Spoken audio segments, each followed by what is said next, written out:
Hello everyone, this is Mahinoor. आज discuss करेंगे गोखले विधेयक 1911। मींस गोखले ने जो एजुकेशन के फील्ड में काम किए हैं उन सारी चीज़ों को देखेंगे, प्लस गोखले जी ने जो अदर वर्क किए हैं उनको भी हम देखेंगे। ये टीचिंग एग्जाम से रिलेटेड आपका वीडियो होने वाला है, ठीक है। तो आप ये समझ लीजिए, गोखले जी के बारे में डायरेक्ट पढ़ने से पहले हम थोड़ा सा इनका बेसिक समझेंगे। मतलब सोचो, वो इंसान जिसे महात्मा गांधी ने अपना गुरु माना हो, राजनीतिक गुरु, क्या हस्ती रहे होंगे। देखो, गोखले को तुम ऐसे समझ लो कि जब साल 1912 था, कौन सा साल था? 1912। फिर क्या होता है, गोखले जी अफ्रीका जाते हैं गांधी जी के न्योते पर, और उसके बाद में जब गांधी जी लौट कर इंडिया वापस आए, गोखले तो मिलकर आ गए, फिर बाद में जब गांधी जी वापस आए तो सबसे पहले गोपाल कृष्ण गोखले के पास गए, और फिर गोपाल कृष्ण गोखले ने गांधी जी को एक राय दी, उन्हें सलाह दी कि अगर तुम देश में राजनीति करना चाहते हो या फिर राजनीति के क्षेत्र में कुछ करना चाहते हो तो तुम एक काम करो, हिंदुस्तान की जो ट्रेन्स होती हैं उसके तीसरे दर्जे में जाके बैठो और इस पूरे देश की समस्याओं को अपनी आंखों से देखो, इसको फील करो, इसको अनुभव करो, ठीक है। और उससे जो तुम्हें अनुभव प्राप्त होंगे, यकीन जानो, ना कोई किताब तुम्हें वो अनुभव दे सकती है और ना ही कोई भारत का नेता तुम्हें भारत की ऐसी स्थिति के बारे में बता सकता है। सिर्फ गांधी जी ही इन्हें अपना राजनीतिक गुरु नहीं मानते थे, मोहम्मद अली जिन्ना भी इन्हें अपना राजनीतिक गुरु मानते थे और गोखले जी को बहुत ज़्यादा पसंद करते थे। जिन्ना ने अपने एक भाषण में ये तक कह दिया था कि अगर मैं एक मुस्लिम गोखले बन पाया तो मेरा जीवन जो है वो सफल हो जाएगा। एक ऐसे नेता जिनके बजट भाषण को सुनकर अखबारों के दफ्तरों के बाहर लोगों की भीड़ इकट्ठा हो जाती थी, लोग जमा हो जाते थे। जब गोखले ने विधानसभा का बहिष्कार किया था तो उस समय जो टाइम्स ऑफ इंडिया के इंग्लिश एडिटर थे, उन्होंने कहा था इन सदस्यों से तो मतलब इस्तीफे की मांग कर देनी चाहिए। उसी काउंसलिंग के एक साल बाद एडवर्ड लॉ थे, तो उन्होंने क्या कहा कि 7 करोड़ रुपए का हमने बजट वो ऐसा रखा है जिससे सरकार को बहुत ज़्यादा मुनाफा होगा। मतलब ये समझो, जो काउंसलिंग थी ना, जिसका बहिष्कार करने की बात गोखले जी ने करी थी, उसी काउंसलिंग के एक साल बाद एडवर्ड लॉ ने 7 करोड़ रुपए की बचत का बजट जो है वो काउंसलिंग में रखा, ठीक है। तो सरकार की इतनी तारीफें होने लगी, इतने ज़्यादा वाहवाही होने लगी कि बताया नहीं जा सकता। लेकिन फिर क्या हुआ कि गोखले खड़े हुए और उन्होंने ऐसे ऐसे आंकड़े दिए, अपने आंकड़ों के दम पर यह सिद्ध कर दिया कि यह जो वाहवाही है ये झूठी है, फेक है, फ्रॉड है, और इस बजट का इस देश की गरीबी से कोई लेना देना नहीं है, दूर दूर तक, बस सब कागजी बातें हैं। गोखले ने बताया था कि भारत में जब अकाल पड़ा था ना, उस टाइम किसानों से दुगनी तिगनी लगान ली गई थी, जिस वजह से सरकार का जो बजट है या राजस्व जो है उसमें बहुत ज़्यादा मुनाफा हुआ था।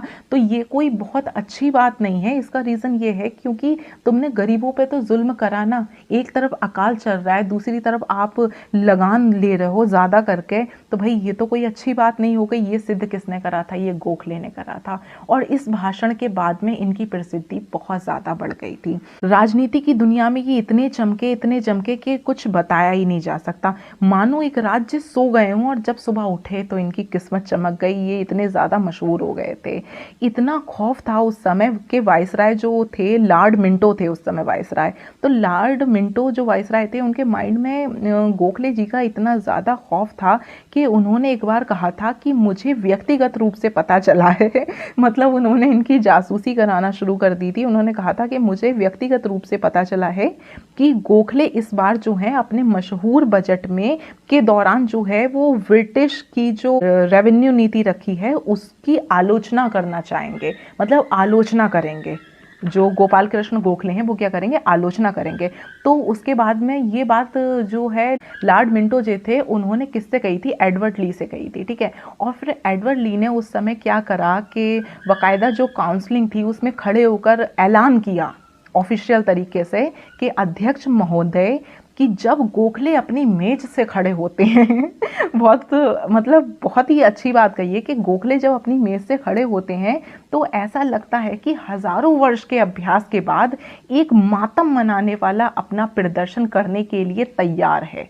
वो इस तरीके से अपनी करुणिक रुदन करते हैं, मतलब करुणा में रुदन करते हैं कि मानो जो हमारी ऐसी न्यायप्रिय, देखो सबको अपनी सरकार अच्छी लगती है, बोले मानो हमारी जो न्यायप्रिय सरकार है इसने कभी गरीबों के लिए कुछ किया ही नहीं, ऐसा मानना था। इस तरह से गोखले जो हैं वो भाषण देते हैं कि हमें लगता है या लोगों को लगता है कि हमारी सरकार गरीबों के लिए कुछ कर ही नहीं रही है। प्रभावशाली तरीके से कहते हैं कि ऐसा लगता है जैसे इन्होंने हजारों वर्षों का अभ्यास किया हुआ हो। देखो गोखले की इमेज बहुत ज़्यादा क्लियर थी, बहुत ज़्यादा फेमस पर्सनैलिटी है।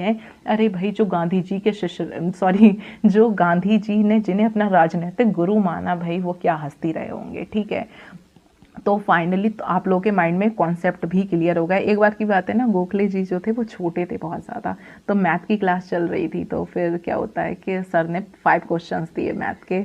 अब गोखले जी को उसमें से एक भी नहीं आता था, और एक स्टोरी एज इट इज़ ऐसी जिसमें बताया गया कि 4 क्वेश्चंस गोखले जी को आते थे और एक की हेल्प उनके फ्रेंड ने करी। अब गोखले जी ने जब मास्टर साहब को अपनी कॉपी दिखाई तो भाई मास्टर साहब तो बहुत खुश हो गए, बोले अच्छा, अरे वाह शाबाश, बहुत अच्छी से तारीफ़ करी। तो गोखले जी रोने लगे, बोले सर जी हमारी झूठी तारीफ़ ही मत करो, ये क्वेश्चन हमने नहीं करा, हमने सिर्फ 4 करे हैं और ये हमारे दोस्त ने हमको बताया है। तो फिर गोखले जी के जो गुरु जी थे वो बहुत खुश हुए गोखले जी से और बहुत शाबाशी दी कि भाई बड़ा सच्चा बच्चा है। ठीक है, तो अब हम गोखले जी के लिए के बारे में कुछ जो इंपॉर्टेंट पॉइंट्स हैं, जो एग्जाम्स के पॉइंट ऑफ व्यू से हैं, वो समझ लेते हैं क्या है। ठीक है, देखो ये तो क्लियर हो चुका है कि गोपाल कृष्ण गोखले जो हैं वो शाही विधान परिषद के सदस्य थे। ठीक है, और सबसे बड़ी बात याद रखनी है, जो नरमपंथी सुधारवादी थे। ठीक है, कौन थे? नरमपंथी सुधारवादी थे।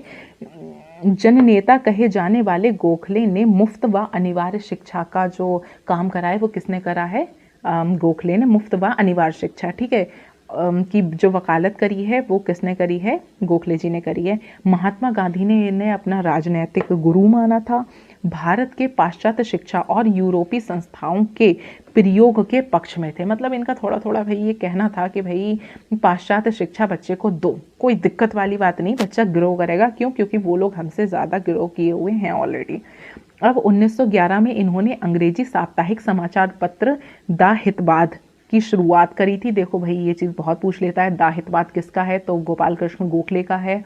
और किस डेट में आया था? तो आपका 1911 में आया था। ठीक है, इसके बाद में 1895 में यह कांग्रेस के सचिव और 1905 में अध्यक्ष बने। ठीक है, तो कांग्रेस के सचिव कब बने थे? 1895 में बने थे, और सचिव बने हैं 1895 में, और 1905 में ये अध्यक्ष बने हैं। क्लियर? भारत में मार्ले मिंटो सुधार में इनकी बहुत ज़्यादा बड़ी भूमिका थी। जो मार्ले मिंटो सुधार हुआ था बहुत आगे बढ़ चढ़ के ये आए थे उसमें। और आपका 1890 में सार्वजनिक सभा पुणे के मानद सचिव के रूप में भी इनको चुना गया था। और 1899 से 1902 के बीच में यह बॉम्बे विधानसभा के सदस्य रहे। देखो भैया रटने वाली चीज़ें हैं, फैक्चुअल चीज़ें हैं। हमारे इंडिया में कुछ एग्जाम्स तो ऐसे आ रहे हैं, देखो यूपी में जो एनालिसिस स्किल पे हैं, और कुछ ऐसे आ रहे हैं कि रटने पे बेस्ड हैं, और पता ही नहीं कब कौन सा आ जाए। तो भाई हर तरह से खुद को प्रिपेयर्ड तो रखना ही पड़ेगा। अब क्या करें, मजबूरी है या बदकिस्मती कह लो, जो भी सही लगे वो कह लो, कुछ नहीं जा रहा। गोपाल कृष्ण गोखले के जो गुरु थे वो महादेव गोविंद रानाडे थे। ठीक है, और अब ये मत कहना कि मैंने गलत पढ़ा दिया। क्यों? क्योंकि जो राजनैतिक गुरु थे वो फिरोज शाह मेहता जी का भी जिक्र आता है कि भाई ये राजनैतिक गुरु थे, और सिर्फ गुरु के नाम में आ जाता है कि महादेव गोविंद रानाडे थे। ओके, अब देख लो 1905 ईस्वी में सर्वेंट्स ऑफ इंडिया सोसाइटी की इन्होंने स्थापना करी थी। ये याद रखो भाई, डेट है, कौन सी सोसाइटी, कौन सी पत्रिका, किसने क्या किया। ठीक है, पुनः सार्वजनिक सभा की त्रैमासिक पत्रिका का भी इन्होंने संपादन करा है। सुधार नामक पत्रिका किसकी है? तो भाई गोखले साहब की है। और भारत के जो सचिव थे मार्ले, उन्होंने इनके बारे में एक बात कही थी कि इनको एक ताल ठोकने वाला चिमटा कहा गया। क्या कहा गया? ताल ठोकने वाला चिमटा। ये कोई मेरी तरफ से नहीं है, ये रियल में उस भारत के जो सचिव मार्ले थे उन्होंने ये बात कही थी कि जो गोखले हैं वो एक ताल ठोकने वाले चिमटे की तरह है। मतलब ठोकते भी खूब हैं और बजते भी खूब हैं। राजनैतिक गुरु जो हैं इनके फिरोज शाह मेहता जी थे। अब देखें कुछ और काम की बात क्या है। 16 मार्च 1911 को केंद्रीय धारा सभा में प्रस्ताव रखा गया और विधेयक मुख्य सुझाव दिए गए थे। ठीक है, विधेयक रखा गया था और मुख्य सुझाव कब दिए गए थे? तो 16 मार्च 11 में दिए गए थे। 19 मार्च 1910 को केंद्रीय धारा सभा में अनिवार्य एवं निःशुल्क प्राथमिक शिक्षा का प्रस्ताव भाई इन्हीं ने रखा है। ठीक है, तो कब रखा है आपका 19 मार्च 1910 में रखा है। ठीक है, या पेश किया गया, आप ऐसे देख लो। अनिवार्य शिक्षा नहीं तो स्थानीयों को परमिशन दे दो, मतलब या तो सरकार गवर्नमेंट के सामने उन्होंने कहा कि अनिवार्य शिक्षा दो, ठीक है, और अगर नहीं दे सकते हो तो फिर स्थानीय लोगों को परमिशन दो कि भाई वो अपने लोगों को अपने हिसाब से सिखा लें, आपसे नहीं हो रहा है तो मत करो, कोई ऐसा दबाव ही नहीं है। 6 से 10 वर्ष तक की बात इन्होंने कही थी अनिवार्य शिक्षा की। ठीक है, और बजट में शिक्षा, जो शिक्षा है वो प्रगति हर साल निरीक्षण उसका होना चाहिए, रीचेक टीम होनी चाहिए, कितना प्रोग्रेस हो रही है, जो संस्थान है वो किस तरह से चीज़ों को मैनेज कर रहे हैं, ग्रो कर रहे हैं, ये सारी चीज़ देखनी चाहिए, ऐसा गोखले जी का कहना था। देखो भाई, चैनल को सब्सक्राइब कर लो और प्लीज़ कमेंट किया करें आप लोग। वीडियो अच्छी लगी तब भी किया करें, बेकार लगी तो भी बताया करें। आप लोगों को मैं समझा रही हूँ, सिखा रही हूँ। अगर कुछ ऐसा है जो मुझे चेंज करना चाहिए, क्योंकि कोई भी मिस परफेक्ट या मिस्टर परफेक्ट नहीं होता, हर किसी को चेंजेस करने पड़ते हैं, सुधार करने पड़ते हैं। अगर कुछ ऐसा लगता है कि वीडियो में चेंज करूं जिससे आप लोग को हेल्प मिले या कोई और पैटर्न में अपनाऊं, तो फिर मुझे आप लोग बताइए। ठीक है, और ये भी बताया करें कि कैसी लगी वीडियो। ठीक है, और चैनल को सब्सक्राइब करें, दोस्तों के साथ शेयर करें। Thank you so much and good night.